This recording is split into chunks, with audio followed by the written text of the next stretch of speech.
Hi cuties, I'm Bella. This is my first official YouTube video, so I wanted to do a quick little intro. You might know me from Instagram at Isabella Richie or TikTok also at Isabella Richie. Like hyper feminine, coquette, shabby chic, cottagecore content, and I have officially since 2020. My quick little about me is I'm 27, I study fashion design, and I currently live in New York City, but feel free to ask me any other questions about me. So as you can see from the title of this video, what this video is about, and I got this idea I think back in the summer because I kept seeing TikTok and Instagram reels, hauls, and vlogs from Home Goods calling Laura Ashley and Shabby Chic / Rachel Ashwell pieces LoveShackFancy dupes. And like, I'm sick. The one thing we're not gonna do is do that to my girls. I also feel like this was good timing because there's a huge resurgence of the shabby chic aesthetic on TikTok right now. Shabby chic is like rooted in home interiors. I'm gonna be talking about home interiors for probably like a good chunk of this video. I feel as though shabby chic now as a fashion aesthetic is just a 2025 simplified version of the 2020 soft girl. You know, fashion has changed. It's a lot quieter now than it was at the beginning of COVID, but we're gonna mostly just talk about the history of Laura Ashley and Shabby Chic. I briefly did a video on TikTok months ago on Laura Ashley. She's also the first in the timeline, so I thought it would be best to start with her. My laptop here, which is like notes and like picture references. Laura was born in 1925, so she's really the OG girly. And she grew up in a frugal household in South Wales, and she's surrounded by weaving, patchworking, and hand quilting growing up. So she really had an understanding of textiles. In 1953, she started designing her own textiles with the help of her husband Bernard, and they did it on their kitchen table in London. They started with headscarves, placemats, tea towels, and oven mitts. And they also sold wholesale to places like Harrods. I also want to point out that the iconic scarf that Audrey Hepburn wore in Roman Holiday is very early Laura Ashley. They then opened a factory as they gained popularity, and they started to produce a gardening apron and a smock. And this got her in the London Sunday Times and opened the doors for her up to the fashion industry. In the 60s and 70s, she took a lot of modern 60s and 70s silhouettes and patterns, but she mixed it with her English romance upbringing to try to keep her clothes affordable. It was usually around £5, which obviously, you know, we have inflation now, but that's still crazy to think about. The wedding dresses were like, could be up to like £8. In 68, she opened her first shop in London. In 1971, her daughter Jane Ashley took over as an in-house photographer, and her doing this really made it like more of a family brand. She also shot some of the brand's most iconic photos. In 1972, Laura Ashley started having this new logo, which is really their iconic logo that we all know and love. And in 1981, her first home catalog was published. And at this point, her brand was in about 5,000 retail stores. I'm obsessed with this pink page. Like, the prints are so pretty. Like, they just don't do it like this anymore. I'm not talking about Laura Ashley, but just like in general, like, you know, these pieces were like so much more affordable and so much better quality.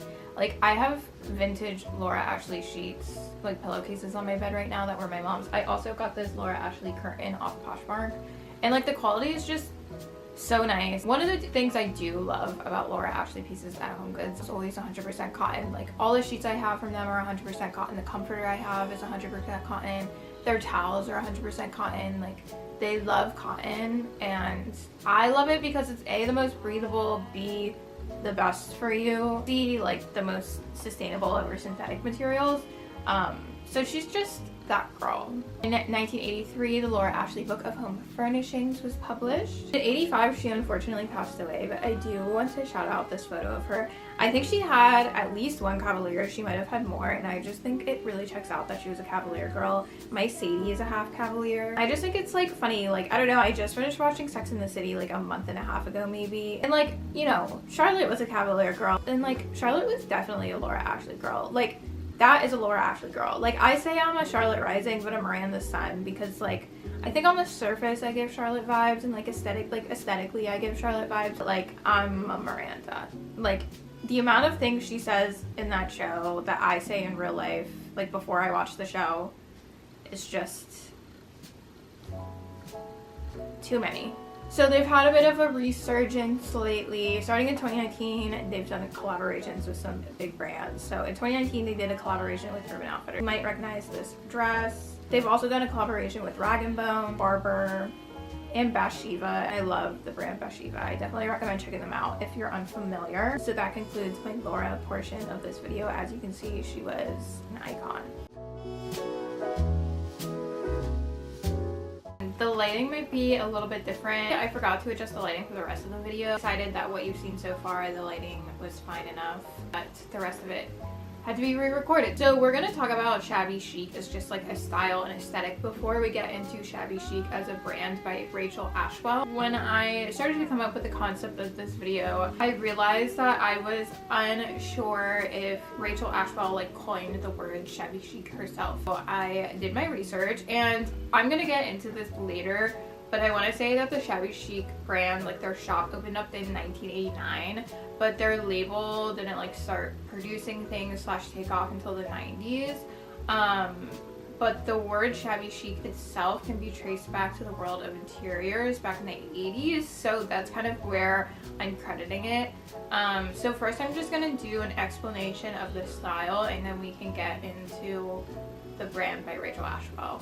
I found this great article from the World of Interiors, and this is from 2024, so it's not the 80s, but it's called Essence for Shabby Chic. So I wanted to directly quote this article because I think this article is really great at explaining. Think slouchy loose covers, often unevenly faded, vintage and antique furniture lovingly worn, carpets battered with use yet unashamedly rolled out across wax parquet, upholstery bearing evidence of drooling dogs and upset teacups, seemingly first used in fashion in the 1970s to describe the popularity of blue jeans among the Sloane Ranger set, and adopted in decorating circles a decade later.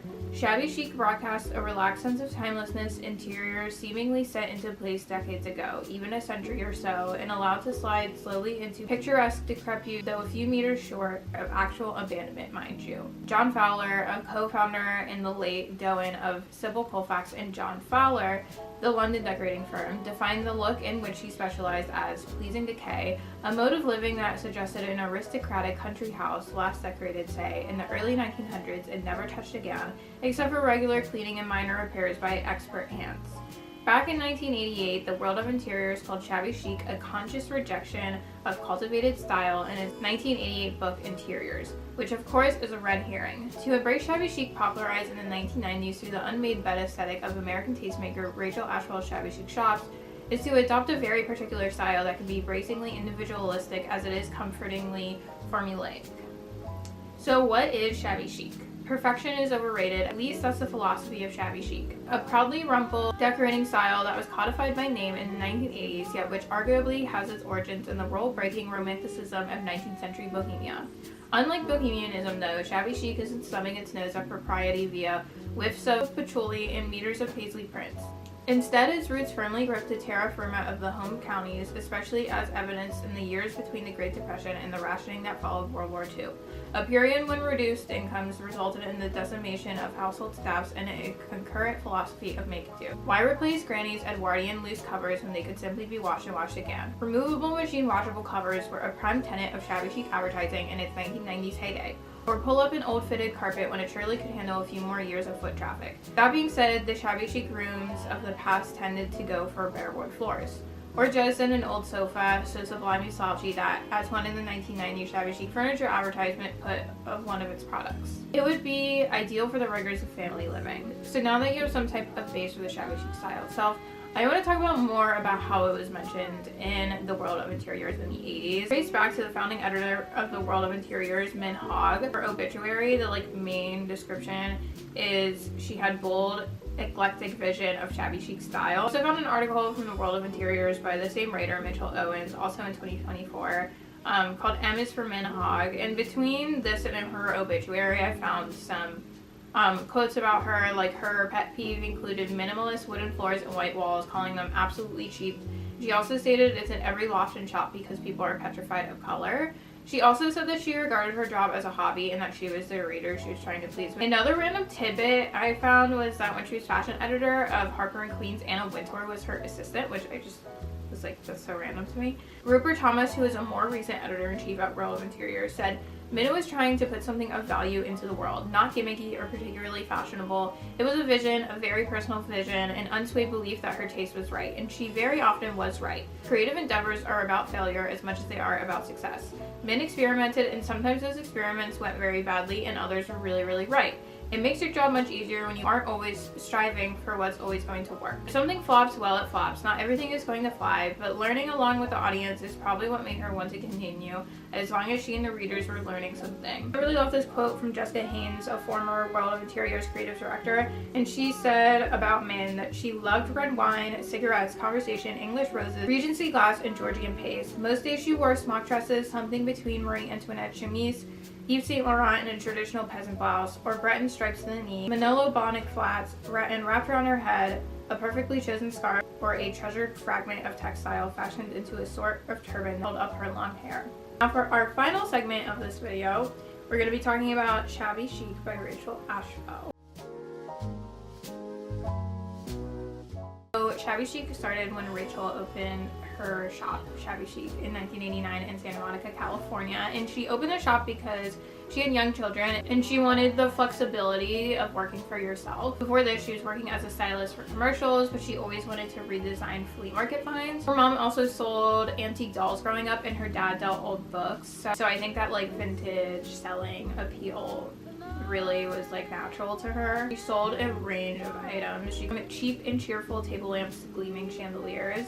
She said that she likes the juxtaposition of having a humble home, maybe a little cottage, but giving it that twinkly kind of glamour. It's important to note that at that time, like mixing high-low in general was not that common, but she really popularized it. She said within 3 weeks of opening the store, she was like, oh, this is going to be quite different, and she kind of had to work out how to handle that. Her dream with the store was just have like a quiet store to give her that flexibility. She really had to adjust her ambitions with it at this point. So it changed to inspiring women to put together a home that feels like a really great nest for them. Because the brand has been around for a while, it's obviously had to evolve with the world.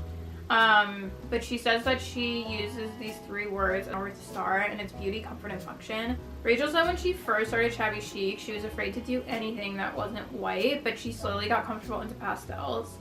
She now is like onto smokier colors because she feels like they still have that feeling of timelessness and vintage, but it's broadened their market. In the late 90s, Rachel sent Oprah some of her t-shirt sheets, and they were basically just like bed sheets in a t-shirt material. And Oprah said that since she found t-shirt sheets, sleeping has not been the same for me. Nothing has made me feel better. It just like blew up the brand. She said that her phone literally broke. She had no idea her show would impact my business like that.